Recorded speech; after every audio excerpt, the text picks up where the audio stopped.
بسم اللہ الرحمن الرحیم۔ حضرت ابو امامہ رضی اللہ تعالی عنہ سے مروی ہے کہ ایک نوجوان نبی کریم صلی اللہ علیہ وآلہ وسلم کی خدمت اقدس میں حاضر ہوا اور کہنے لگا، یا رسول اللہ صلی اللہ علیہ وآلہ وسلم، مجھے زنا کرنے کی اجازت دے دیجئے۔ لوگ اس کی طرف متوجہ ہو کر اسے ڈانٹنے لگے اور اسے پیچھے ہٹانے لگے، لیکن نبی کریم صلی اللہ علیہ وآلہ وسلم نے فرمایا، میرے قریب آ جاؤ۔ وہ نبی کریم صلی اللہ علیہ وآلہ وسلم کے قریب جا کر بیٹھ گیا۔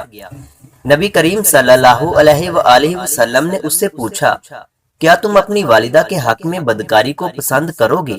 اس نے کہا، اللہ کی قسم کبھی نہیں، میں آپ پر قربان جاؤں۔ نبی کریم صلی اللہ علیہ وآلہ وسلم نے فرمایا، لوگ بھی اسے اپنی ماں کے لیے پسند نہیں کرتے۔ پھر پوچھا، کیا تم اپنی بیٹی کے حق میں بدکاری کو پسند کرو گے؟ اس نے کہا، اللہ کی قسم کبھی نہیں، میں آپ پر قربان جاؤں۔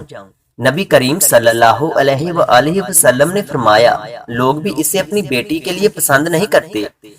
پھر پوچھا، کیا تم اپنی بہن کے حق میں بدکاری کو پسند کرو گے؟ اس نے کہا، اللہ کی قسم کبھی نہیں، میں آپ پر قربان جاؤں۔ نبی کریم صلی اللہ علیہ وآلہ وسلم نے فرمایا، لوگ بھی اسے اپنی بہن کے لیے پسند نہیں کرتے۔ پھر پوچھا، کیا تم اپنی پھوپھی کے حق میں بدکاری کو پسند کرو گے؟ اس نے کہا، اللہ کی قسم کبھی نہیں، میں آپ پر قربان جاؤں۔ نبی کریم صلی اللہ علیہ وآلہ وسلم نے فرمایا، لوگ بھی اسے اپنی پھوپھی کے لیے پسند نہیں کرتے۔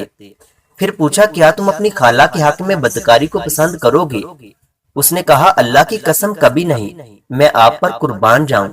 نبی کریم صلی اللہ علیہ وآلہ وسلم نے فرمایا، لوگ بھی اسے اپنی خالہ کے لیے پسند نہیں کرتے۔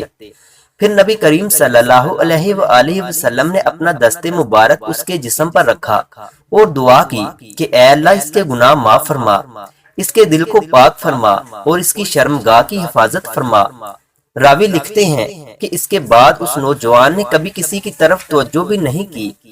اگر ویڈیو اچھی لگی ہے تو اسے لائک کریں اور مزید اس طرح کی ویڈیوز دیکھنے کے لیے ہمارے یوٹیوب چینل علمی روم کو سبسکرائب کریں۔ ملتے ہیں اگلی ویڈیو میں، تب تک کے لیے اللہ حافظ۔